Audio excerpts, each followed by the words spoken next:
Magandang gabi po sa ating lahat, mga kapatid. Magandang gabi po, Father Vic. Tayo po ngayon ay nasa ika-4 na linggo ng 40 araw na paghahanda para sa Pasko ng Pagkabuhay. Kalagitnaan na po tayo ng 40 days of Lent. Halos ilang linggo na lang, sisimulan na natin ang mga mahal na araw. At itong linggo na ito, naging kakaiba ang kulay ng liturhiya. Kung inyong napansin, ang istola, ang mantel, ang suot ng mga nagsaserve, pink ang nangingibabaw, Laetare Sunday. Katulad ng narinig natin na sinabi ng ating commentator kanina, ibig sabihin ng Laetare magalak. Meron na tayong karapatang magalak kung tunay na tayo'y nagsikap na maghanda. Kung tunay na naglaan tayo ng panahon ng sarili sa 3 mahahalagang disiplina ng Kwaresma na hinihingi sa atin. Pagdarasal, pag-aayuno, pagtulong sa kapwa. At sa ating ikalawang pagbasa ngayon, mula sa sulat ni Apostol San Pablo sa mga taga-Efeso, magandang balikan ito at magandang tanungin ang ating mga sarili. Ito bang sinasabing ito ni Apostol San Pablo ang saring nararamdaman, nararanasan natin ngayon sa ating buhay, kalagitnaan ng Kwaresma? Anong ibig sabihin? Sinasabi dito sa sulat ni San Pablo sa mga taga-Efeso, mga kapatid, dati nasa kadiliman kayo, ngunit ngayon nasa liwanag na kayo, sapagkat kayo'y sa Panginoon.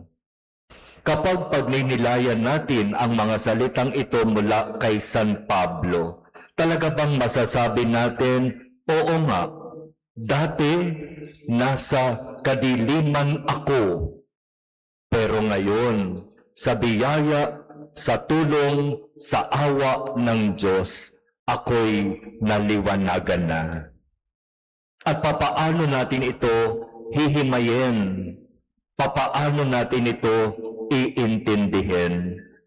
Ang isang tao ay masasabi nating nasa kadiliman kapag siya'y patuloy na namumuhay sa kasalanan.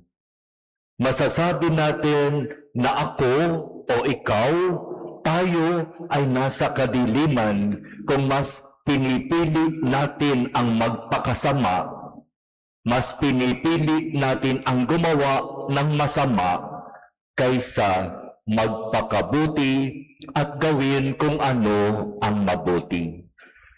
Kaya nga kapag ngayon kalagitnaan ng Kwaresma ay talagang sinusunod natin yung disiplina na inaasahan sa atin, kahit papaano masasabi na natin itong mga salitang ito ni San Pablo. Dati nasa kadiliman ako, pero sa tulong, awa at biyaya ng Diyos, ngayon, unti-unti na akong naliliwanagan. Na-realize ko na sa buhay ko na yung pinasok ko palang buhay noon ang sa naghihila sa akin pababa, palayo sa Diyos. Na-realize ko na ngayon kung ano yung kasamaang ginagawa ko sa buhay ko. Naintindihan ko na ang lahat ng kung ano ang nagiging dahilan at ako'y patuloy, paulit-ulit na bumabagsak sa kasalanan. Naliwanagan na ako ngayon. Yun ba ang gusto mong sabihin sa Diyos ngayon? Salamat, Panginoon, sa iyong liwanag. Nabahaginan ako ng liwanag na yan at naunawaan ko na ang kung ano ang nangyayari sa buhay ko ngayon. Kung bakit ako ay patuloy na bumabagsak, kung bakit patuloy na ako ay pinanghihinaan ng pananampalataya, kung bakit hanggang ngayon ako'y may sakit pa rin. Sapagkat hindi ako bumibitaw sa kasalanan na kinaroroonan ko hanggang ngayon. Biyaya ng Diyos na masasabi na tayo'y makaahon sa pagkadapa, sa pagkalugmok, sa putik ng kasalanan. Biyaya ng Diyos na tayo ay magkaroon ng kamalayan. Mali talaga ang ginagawa ko at hihingin ko ang tulong ng Diyos para makalaya, makatalikod sa kasamaang kinaroroonan ko ngayon. Mga kapatid, kapag ito ang sisikapin nating hinging tulong at biyaya sa Diyos, ibibigay ito ng Diyos. Sapagkat hindi gusto ng Diyos na manatili tayo sa kasalanan, sa kasamaan, sa kadiliman.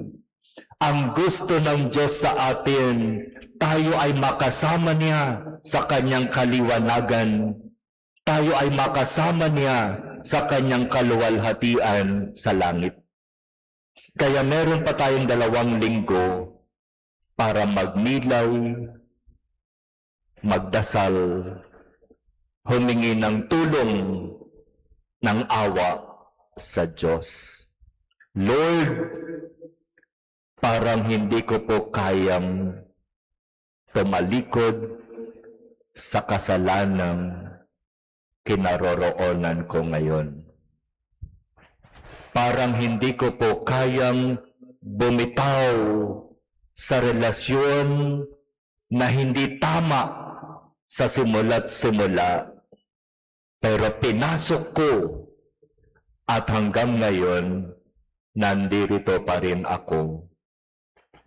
Lord, parang hindi ko yata kaya na bumitaw sa maling sistema na kinaroroonan ko ngayon na nagiging dahilan ng aking patuloy na pagkakasala.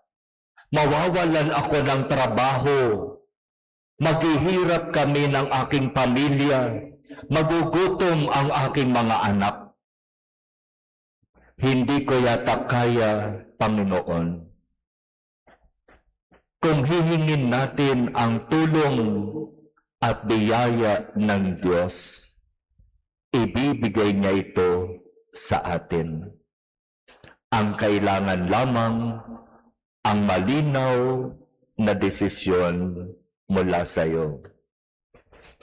Tatalikuran ko na ba ang kasamaan, ang kasalanan, ang kadiliman na naglalayo sa akin sa Diyos? O mas pipiliin ko pa rin ang magpatuloy sa masama at di wastong pamumuhay?